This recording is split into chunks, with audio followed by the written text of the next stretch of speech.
Bonjour à tous, aujourd'hui, Inch'Allah, nous allons parler de l'embranchement des annélides dans le cours de la biologie animale.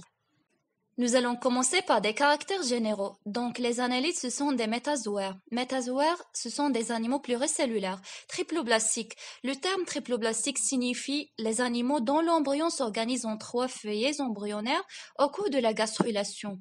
Célomates, protostomia. Et le terme protostomia, c'est un ensemble des animaux durant la gastrulation, le blastopore dans la bouche et l'anus se formera secondairement à l'autre extrémité.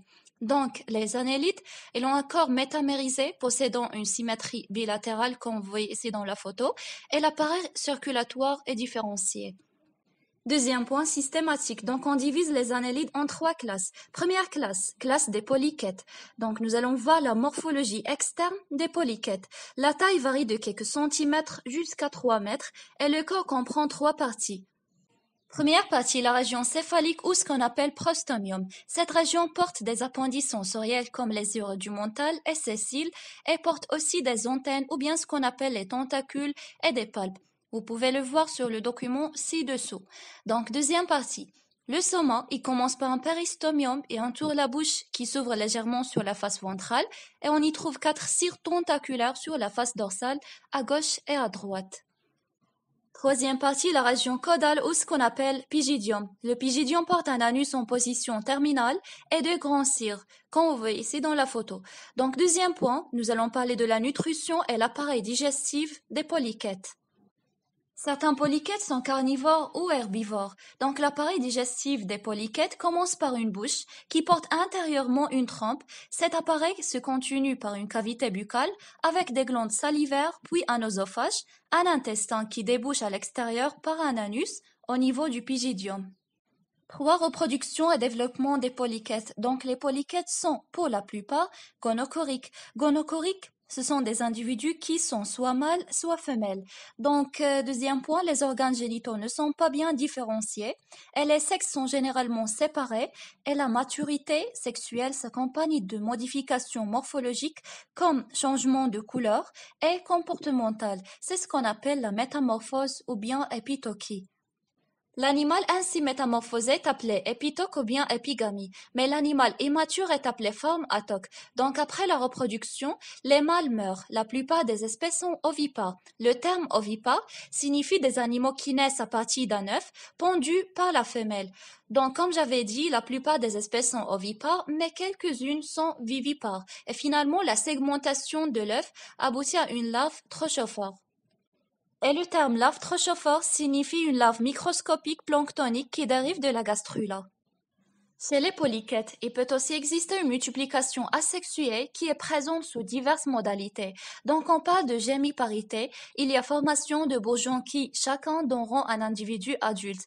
Il y a scissiparité, des fragments d'un adulte pourront régénérer les parties manquantes. Exemple d'Odécaceria, comme vous voyez ici dans la photo. Donc chaque métamère peut donner un animal entier. Schizogamie, elle est observée chez les polychètes libérant la partie postérieure du corps et la partie antérieure va alors bourgeonner et régénérer un individu entier.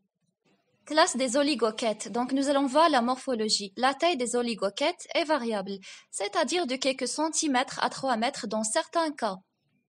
Locomotion. Les formes terrestres rampent sur le sol grâce à des ondes de contraction musculaire qui parcourent le corps de l'avant vers l'arrière. Les soies permettent l'ancrage de l'animal.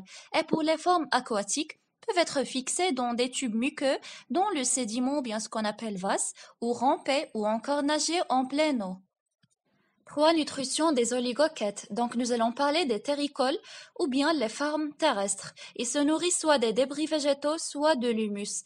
Et les lémicoles ou bien les formes aquatiques, ils se nourrissent à partir des sédiments benthiques, notamment à partir de vases organiques.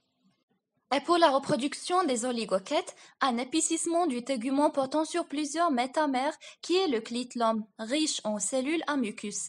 L'accouplement se fait lorsque les organes mâles sont mûrs, la maturité des organes femelles étant tardive, et finalement, le développement de l'œuf est direct, et c'est un jeune oligochète qui sort du cocon. La reproduction asexuée chez les oligoquètes.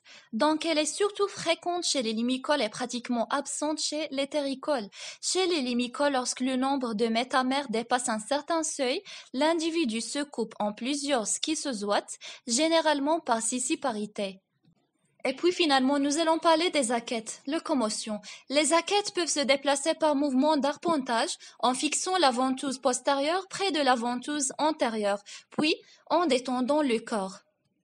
Nutrition des akètes. La plupart des akètes sont des ectoparasites de vertébrés et d'invertébrés, dont ils sucent le sang, c'est-à-dire hématophages. D'autres espèces sont carnivores.